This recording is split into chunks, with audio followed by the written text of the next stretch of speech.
Okay, so summing up, pulling all this together. Overall satisfaction, 96% of residents are at least somewhat satisfied with the performance of council, significantly above our norm of 89%. So that's a great result. Quality of life is 97%, above our norm significantly, and has increased marginally on 2019, pre-COVID. Satisfaction with level of communication, 88%. It's slightly above our norm of 85%. And where we had 38 services and facilities where we could compare to our norms, all of them were equal to or above our benchmark norms. And in fact, in 11 cases, they were significantly above. So in terms of key metrics, it's a really strong performance. It's a great result for council. One of the better ones that we've seen. So what are the opportunities? If everything's so good, why don't we just, keep doing what we're doing? And I guess our role is just to challenge you and I guess bring to mind what the opportunities are for looking for improvements down the track. And the first one I would say is community engagement.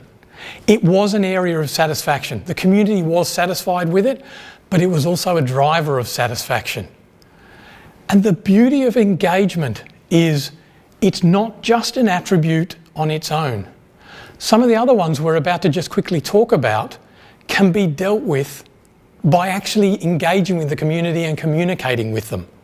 So you're killing two birds with one stone by talking to the community about other issues, you're dealing with those other issues, and you're also engaging with the community. So what are some of those other issues? Good governance and leadership. This came up, and I'm talking here about financial management, leadership and advocacy and so on. These were statements that were in the survey that scored positively above our norms, and also were also drivers of satisfaction. So they're an area where if you understand what communities' expectations are around financial management and so on, that can help you. You communicate to that, and you can therefore, make the community feel better because you've given them information about governance and you've communicated with them. Accessibility, we saw both on closed-ended questions and open-ended questions that people talked about parking, roads, cycleways, etc., etc. I could tell you that in 99 out of 100 councils, if I was to sit down around a table with residents and say, tell us about your gripes, in 99 cases, they're going to talk about roads as the first issue. It's just a truism that comes up virtually every time.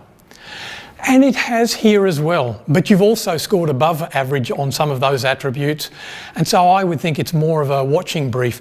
Talk to the community, and I think it's related to planning as well. Talk to the community to see what their issues and concerns are and communicate to them about what you're doing.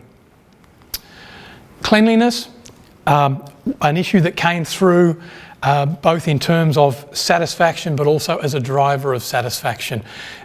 So the fact that we had several different cleanliness attributes and they all percolated up to the top, I think is worth pursuing and just keeping an eye on. Customer service, I link that back to some extent to engagement, how you deal with the community and how you service the community. But this is the slightly more transactional element to it as well, where, as I said, your scores for satisfaction with the transaction were slightly below our norms. It could be the sheer volumes that you're dealing with due to storms, due to COVID. It could be that there's a shift in the way people are dealing with council. I think it's worth exploring. And finally, planning. We saw that come out in the open-ended question. We saw that in where I did a quadrant analysis, and up the top left we had the improved quadrant, which was relatively high importance, relatively low satisfaction. It was planning related issues that were in that quadrant. So the community wants to feel reassured about that. And I think you can do engagement around that to help the community. And that's the presentation.